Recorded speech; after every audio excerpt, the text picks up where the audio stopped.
আসসালামু আলাইকুম বন্ধুরা, আজকে আমি ঢেঁড়স দিয়ে ডিম রান্না করব। হ্যাঁ, বাড়িতে কিছু না থাকলে ঢেঁড়স যদি থাকে একটা দুটো ডিম থাকলে এটা ভেঙে আপনারা এই ঢেঁড়সটা রান্না করলে মানে আর অন্য কিছু লাগবে না, এতেই এক থালা ভাত খাওয়া হয়ে যাবে। হ্যাঁ, আজকে আমি ঢেঁড়স আলু আর ডিম দিয়ে একটা রেসিপি তৈরি করব। আপনারা দেখতে থাকুন। আমি ঢেঁড়সটা কেটে কুটে ছোট করে কেটে আর এমনি ভেজে নেব আগে, তারপরে আমি রান্নায় চলে যাব। তাহলে কাটতে হবে না।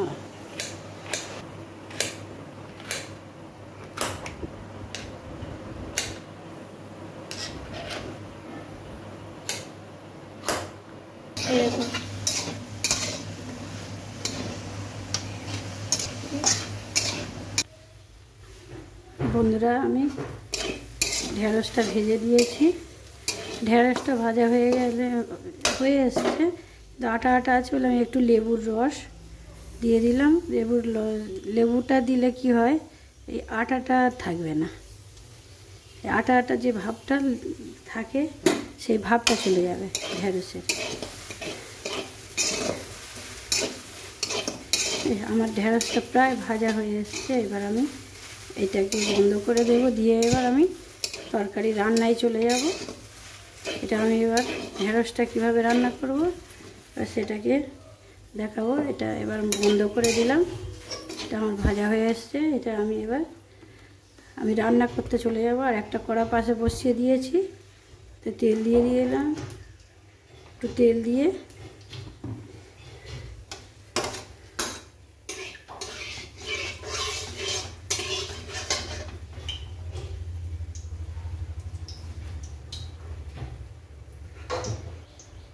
এবার আমি একে একে সব পেঁয়াজ কুচি,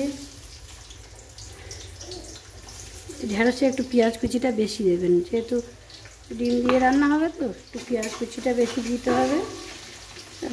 আমি দুটো লঙ্কা কেটে দিলাম, কাঁচা লঙ্কা দুটো দিয়ে দিলাম। পেঁয়াজ কুচি আর লঙ্কাটা দিয়ে ভালো করে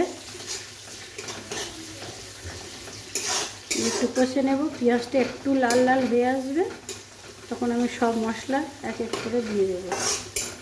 পেঁয়াজটা একটু লাল হলে আমি সব মশলা এক এক করে দিয়ে দেব। বন্ধুরা, এবার আমার পেঁয়াজটা লাল হয়ে গেছে। এতে আমি এক এক করে সব মশলা অ্যাড করব। প্রথমে আমি লবণ দিয়ে দেব, তারপরে আমি একটু হলুদের গুঁড়ো দিয়ে দেব, তারপরে আমি একটু কাঁচা লঙ্কা দিয়েছি, আমি একটু লাল লঙ্কার গুঁড়ো লঙ্কা দিয়ে দেব।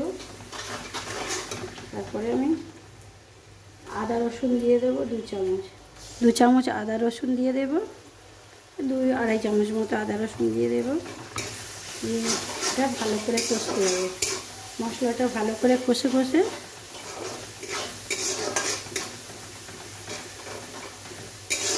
এই মশলাটাকে ভালো করে কষে আমি এবার যে আলুটা কেটে রেখেছিলাম, আলুটা আমি এখানে দিয়ে কষিয়ে নেব। ওর সঙ্গে আলুটা ভালো করে আগে কষে নিতে হবে।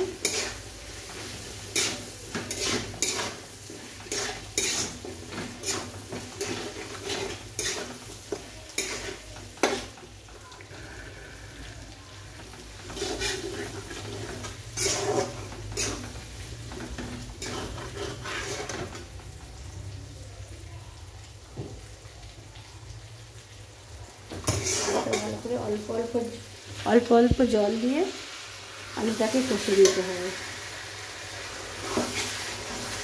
এটা আমি একটু অল্প জল দিলাম হালকা, দিয়ে আলুটা চাপা দিয়ে দেব, একটু সিদ্ধ হোক আলুটা। বন্ধুরা, এবার আমার এটা শুকনো হয়ে এসছে। আলু আমি একটু জল দিয়ে একটু কষাতে দিয়েছিলাম। এবার এটা কষানো হয়ে একটু শুকনো হয়ে এসছে। এটাই আমি এবার যে ঢেঁড়সটা ভেজে রেখেছিলাম, ঢেঁড়সটা আমি দিয়ে দিচ্ছি।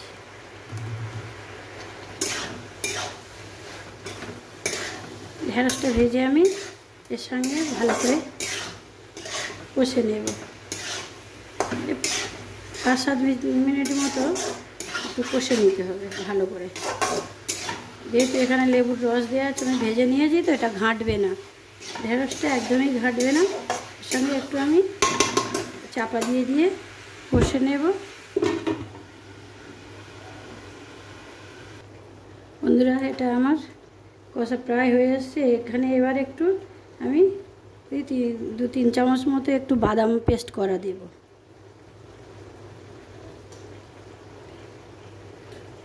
একটু পেস্ট করা বাদাম, আমি বাদাম পেস্ট করে রেখেছিলাম।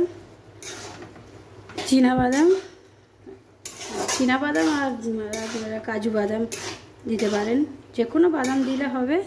বাদামটা একটু ভিজিয়ে পেস্ট করে নেবেন, নিয়ে এর সঙ্গে দিয়ে একটু কষে নিতে হবে। এই জলটা শুকনো হয়ে গেলে এবার আমি জল দিয়ে দেব, তারপরে জিরে বাটা দিয়ে দেব। বন্ধুরা, এবার আমি জিরে বাটাটা দিয়ে দেব। আমি একটু জিরে বাটা দিয়ে জল দিয়ে দেব। আমি 2-3 চামচ মতো জিরে বাটা দিলাম।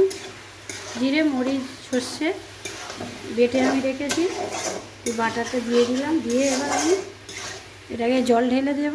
জল ঢেলে এটা একটু ফুটতে দেব। ফুটে উঠলে আমি ডিমটাকে ঢেলে দেব।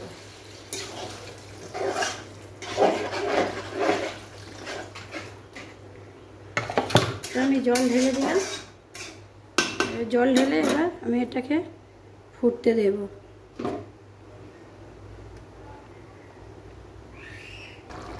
বন্ধুরা, এবার আমি এটা প্রায় হয়ে এসছে। আমি একটা কড়াতে একটু তেল দিয়ে ডিমটাকে ভালো করে ঝুড়ো করে ভেজে নেব। আপনারা চাইলে শুধু এতেই ঢেলে দিতে পারেন, কিন্তু আমি তেলটা একটু মশলা দিয়ে ভেজে নেব, ঝুড়ো করে ভেজে নেব। তাই কড়াই একটু তেল দিলাম। তেল, একটু লবণ, অল্প একটু লবণ দিয়ে দিলাম।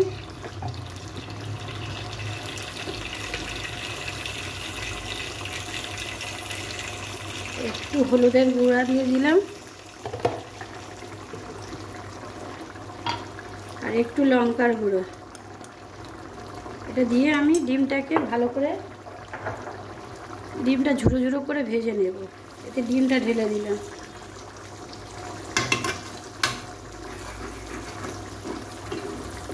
ডিমটা দিয়ে এরকম নেড়ে দিতে হবে, না তো এক জায়গায় জমে যাবে। এবার ডিমটা দিয়ে এরকম ভালো করে নাড়াচাড়া করতে হবে, ঘন ঘন নাড়াচাড়া করতে হবে, না তো ডিমটা একেবারে এক জায়গায় জমে যাবে।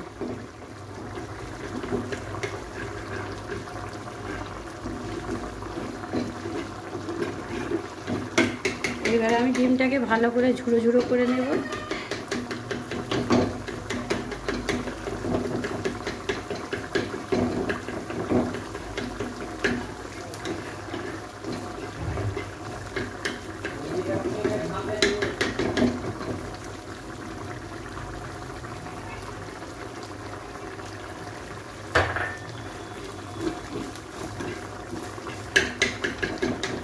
আমি 2টো ডিম ফাটিয়ে এটা খুব ঝুড়ো করে নিলাম। আর এদিকে আমার তরকারিটাও প্রায় শুকনো হয়ে এসছে, ঢেঁড়সটা।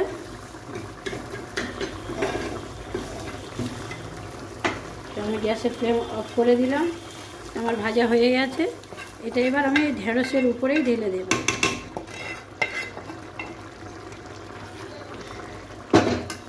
তো আমি ঢেঁড়সের উপরে ঢেলে নেড়ে ছেড়ে রান্না করে নেব।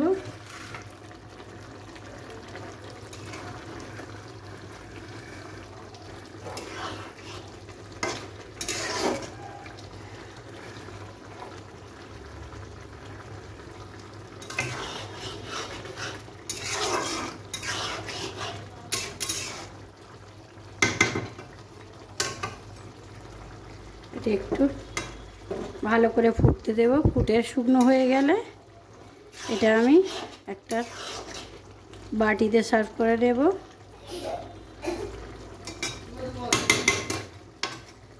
ফুটে এসছে, আর একটু শুকনো হবে, আমি ঢেলে নেব।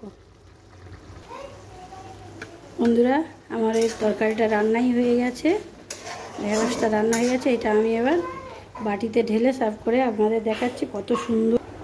বন্ধুরা, আমি চলে যাচ্ছি। তারপর আমি এবার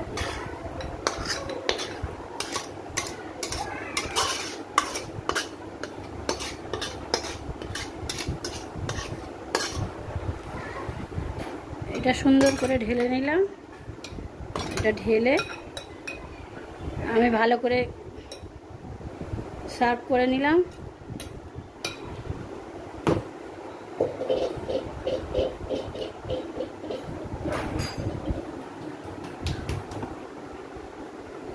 বন্ধুরা,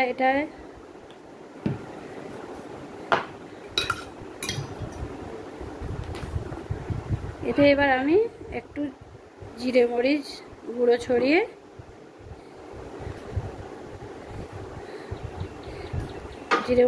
ছড়িয়ে দিলাম। বন্ধুরা, কম খরচে